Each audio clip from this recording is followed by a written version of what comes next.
Clark. The gentleman from Texas, Mr. Babin, is recognized for questions. Yes, sir, Mr. Chairman. Thank you.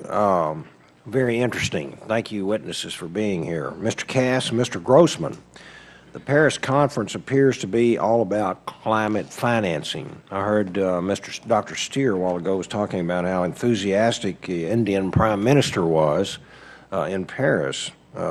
Maybe that has to do with all the wealth transfer that the developing nations might be getting from the developed nations.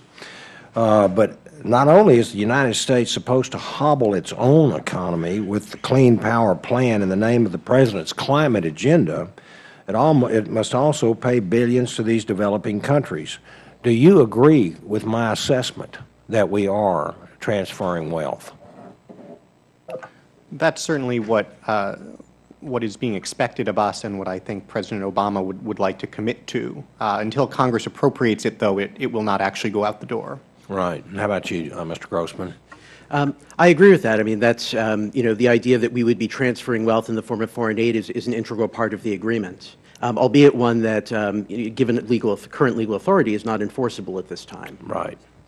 Okay, and this is for Mr. Cass, Mr. Grossman, and Dr. Lomborg. I'm worried that regulations associated with climate change will increase the cost of energy to American citizens, and especially my constituents in East Texas. Could you describe how increased energy costs impact the macroeconomic health of the United States, both for primary energy users and end-use consumers?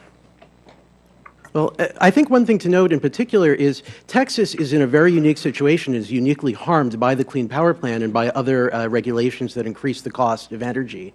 Texas is on its own grid, and known as ERCOT, and so for that reason, what we've seen is regulations that affect the use of traditional fuels in that area tend to cause price spikes within the Texas area, which is something that potentially is very damaging to Texas's economic growth.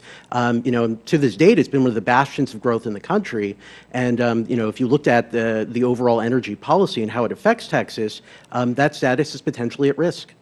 Thank you. Mr. Cass? Well, I think we actually have the Clean Air Act to look at in this respect to understand what happens when you see regulations on the energy sector and other heavy industry. And I provide the citations in my written testimony, but there's very good peer-reviewed research that has been done on what happened when we applied strict pollution controls in that context.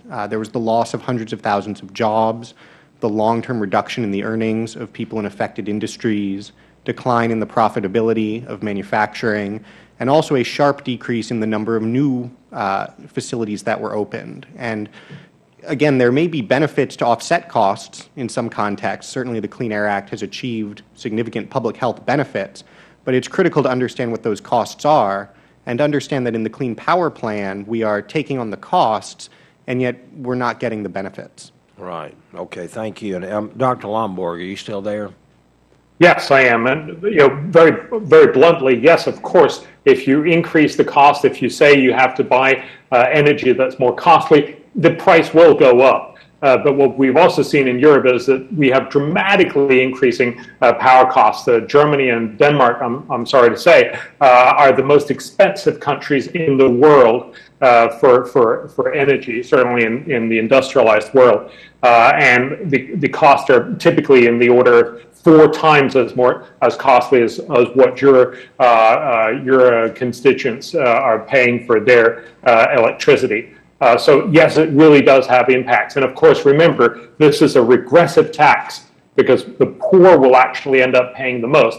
And what we're seeing, for instance, in many places in Europe, is that there are a lot of people who are now no longer able to pay their electricity bills. For instance, in Britain, there's an increasing number of people who are energy poor, who are spending a very disproportionate part of their income on paying off energy and have to make very hard decisions on which rooms do I want to keep heated during the winter.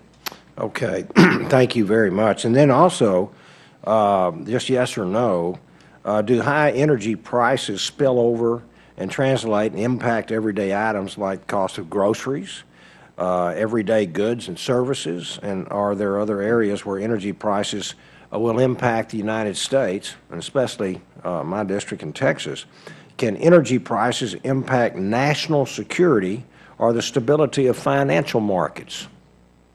Mr. Grossman? Yes, energy is an input to everything that we do. Absolutely. Okay. Mr. Cass? Yes, I would agree with that, and note that it also poses a competitive problem for the U.S. against countries that are not imposing similar costs. Okay. And Dr. Lomborg, are you still? Okay. Yes, it does. It does have real impact, so everything else gets more expensive. So the American people will suffer the consequences of this plan, is what it looks like to me. Thank you very much. Thank you, Chairman. Mr. Babin. The gentleman